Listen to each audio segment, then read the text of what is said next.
As we've had a few more days of wintry weather, I'm reminded of the mesmerizing beauty of the frost that adorns everything. Even the worst of weeds look very pretty and lovable when they look as though they've been given a light sprinkling of icing sugar. Dried flower heads look like artistic displays.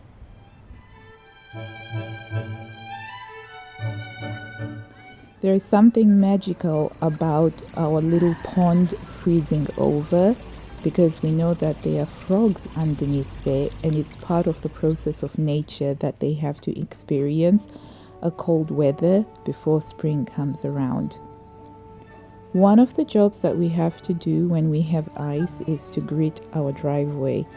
And that's simply as a precaution because as the children are walking out, or if the postman or any delivery men are delivering anything, is to keep them safe.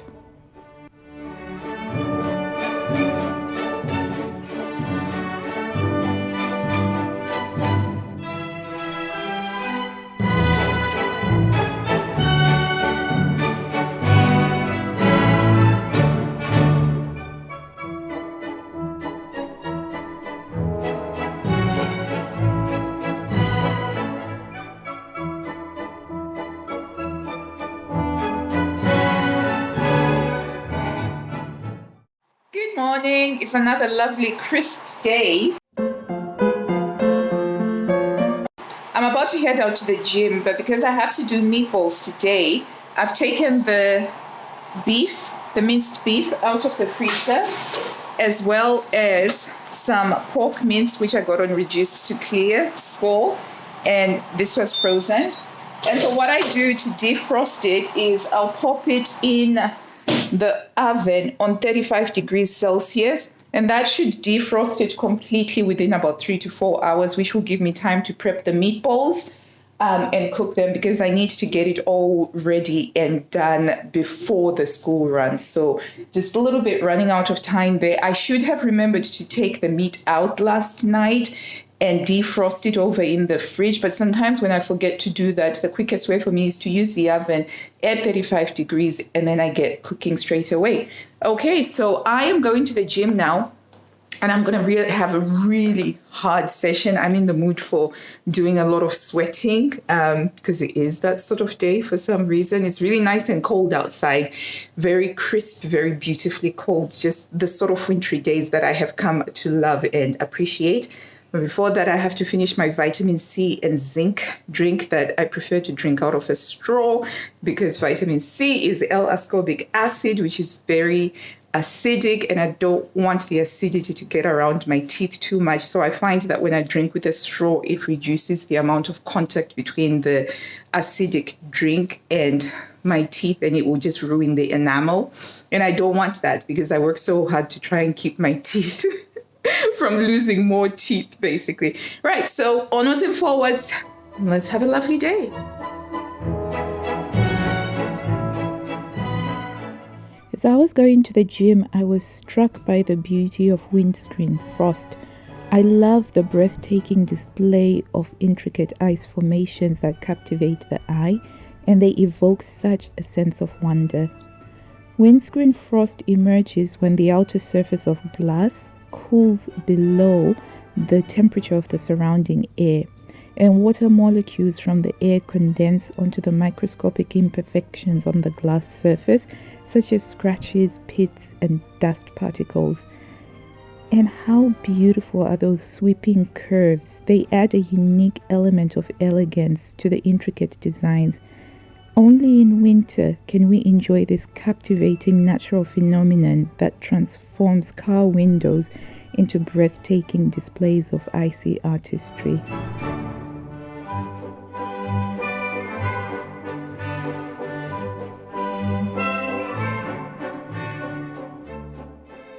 After a few days, my cut display of common holly leaves was looking a little bit drab. And here's a little trick that I use to shine up the foliage just to give it a little bit more sparkle. So I'll use some of my wood polish that I will spray onto a microfiber cloth I prefer to use microfiber cloths because they are very nice and soft. And what I'll do is I'll just very gently polish them with the furniture polish, which is a really wonderful way just to liven up those displays. And I only do this because it is cut foliage. And when I look after it like this, I'm able to have it for several weeks and it will be just as lovely and as eye-catching, especially those red berries. There's nothing quite as beautiful to look at in winter as a shiny red berry.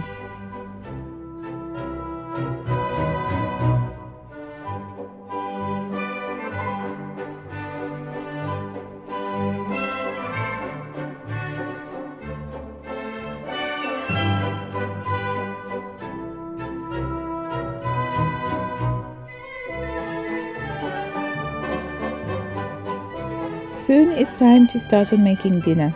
I'm making baked meatballs, which use 1.2 kgs of beef mince, as well as 500 grams of pork mince. And I find that mixing the beef and pork together makes them really lovely and juicy. The next major ingredient is some breadcrumbs. I prefer to make my own breadcrumbs just by taking a few slices of bread, putting them in my food processor, and I'll fill up my food processor as much as is possible, blitz to make these lovely, fresh, soft breadcrumbs. Don't worry about any excess because you can always freeze breadcrumbs for later use so that nothing is wasted.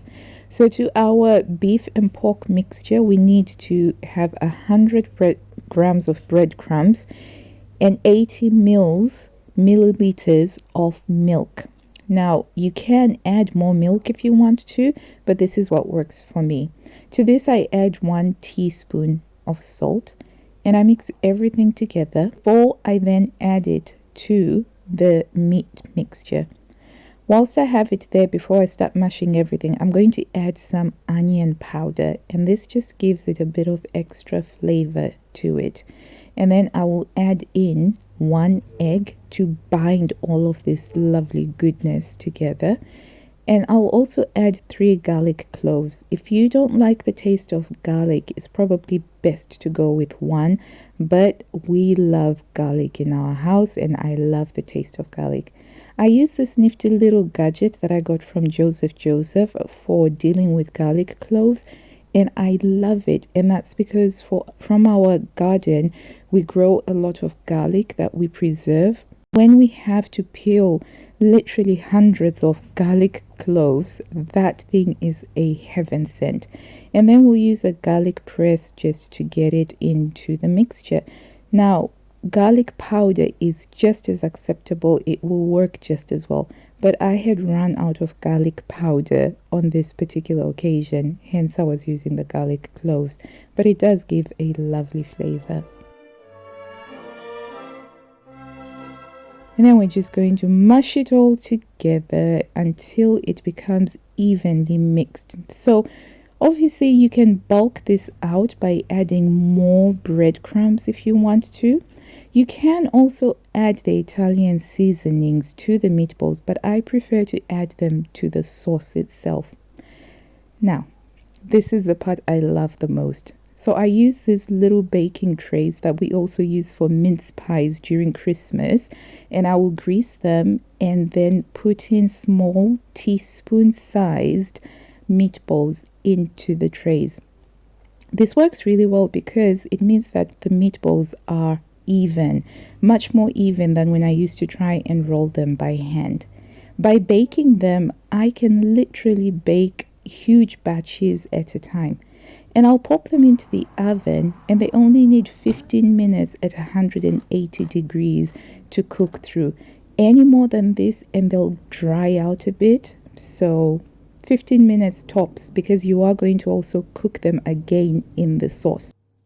Now those breadcrumbs, the extra breadcrumbs, I put them into a freezer bag, and I make sure to write that it is breadcrumbs because there has been a time where we've mistaken pecorino cheese for breadcrumbs because we grate the pecorino when we buy it and we put it in the freezer and it looks uncannily like breadcrumbs. So I learned this lesson the hard way. So I always make sure now that when I freeze them, They are very clearly labeled as breadcrumbs or indeed grated pecorino.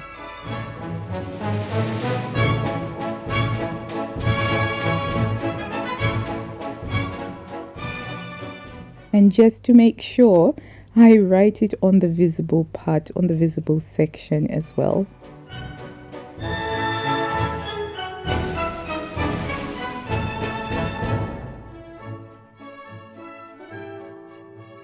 The other thing that I was making as well is some chicken drumsticks. To cut a long story short, I need to be eating a lot more protein, so I'm trying to make some chicken snacks that are easily available for me to eat during the day, as I do find it hard to sit down and eat during the day, so I'm trying to make it easier. So these chicken drumsticks, I just smothered them in this really lovely seasoning mix that we've made, and I pop them in the oven with the meatballs, except for the chicken is going to require 50 minutes, so I put a separate timer for that. In the meantime, we're going to get started on the sauce for the meatballs, and I just grab a packet of frozen onions from the freezer and I'll just chuck it in to start frying straight away. This is one of the reasons why I love to chop and freeze the onions. It does make the process of making dinner sometimes really quick. After I've sauteed them, I will add 3 tins of chopped tomatoes.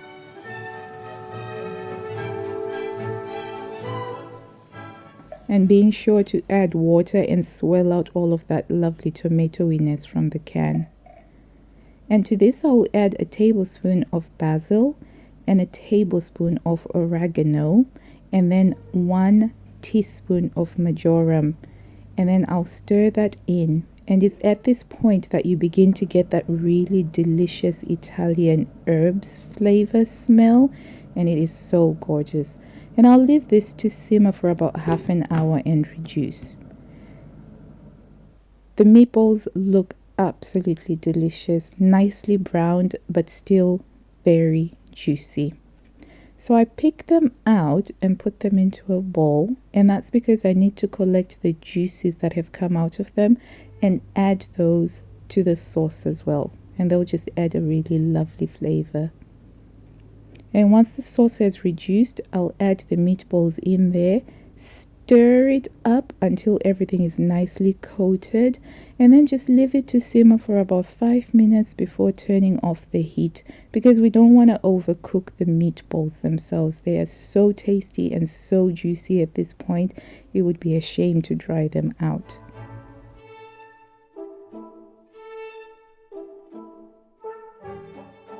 For dessert, it's a lovely, easy apple cake, which requires 200 grams of butter, as well as 200 grams of sugar. And to 200 grams of flour, we add a teaspoon of baking powder and as much or as little vanilla as you wish. We'll cream the butter and sugar first, and to the creamed mixture, add 2 eggs and just mix until it's all even. And then we add the flour and baking powder to that, and then mix it as well. I decided to add cinnamon because I find that cinnamon goes well with anything appley in the house. Now, this bit is the bit that's the longest to do because I have the applesauce, which is preserved from our apple tree. We try and preserve the apples. And the idea is to just get as much liquid as is possible out of the applesauce. Because as you know, apples are mostly water. So when you preserve the apples by making them into applesauce, you do get a lot of water in there. And it doesn't work well in a cake. So I tend to start off by using a sieve and a spatula and just sort of swish it around and swirl it around and get as much water as I can out of it. And then the next thing is to put it into a tea towel and then use your massive grip strength to squeeze the water out as much as is possible.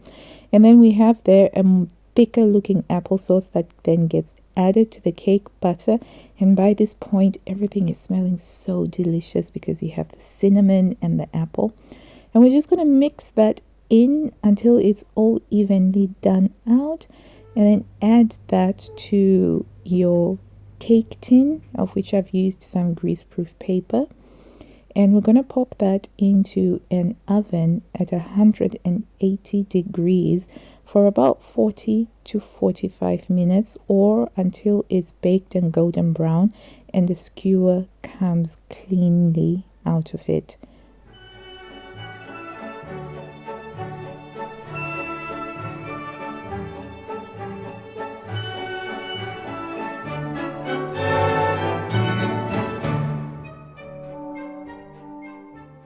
By this point, the chicken drumsticks were ready, and all I had to do was to put them into the storage Tupperware.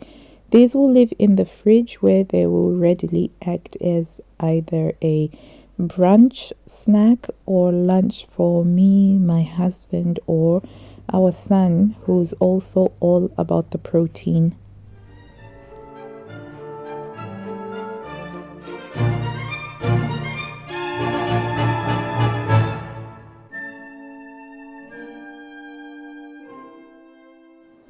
Our favorite accompaniment for spaghetti and meatballs is purple sprouting broccoli, which is currently in season in England, and this stuff is so delicious. Whilst broccoli is awesome in and of itself, purple sprouting broccoli is the king of all broccoli. So I put it in the steamer basket, just wash it very briefly, and it only needs about 4 or 5 minutes of steaming in order to maintain that lovely greenness. And the spaghetti is going to be boiled up, and there we have a really lovely spaghetti and meatball meal with some purple sprouting broccoli. Delicious. The kids love this. It's a very popular meal in my house. Whenever we say we're having spaghetti and meatballs, all the children are like, yes.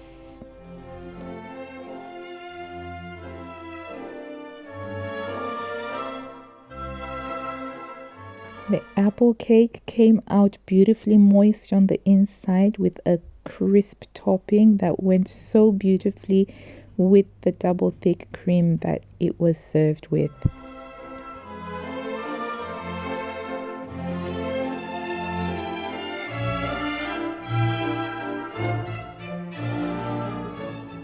Thank you so much for watching. I hope you also had a lovely day, and until I see you next time, I wish you blue skies, health, and happiness. Bye.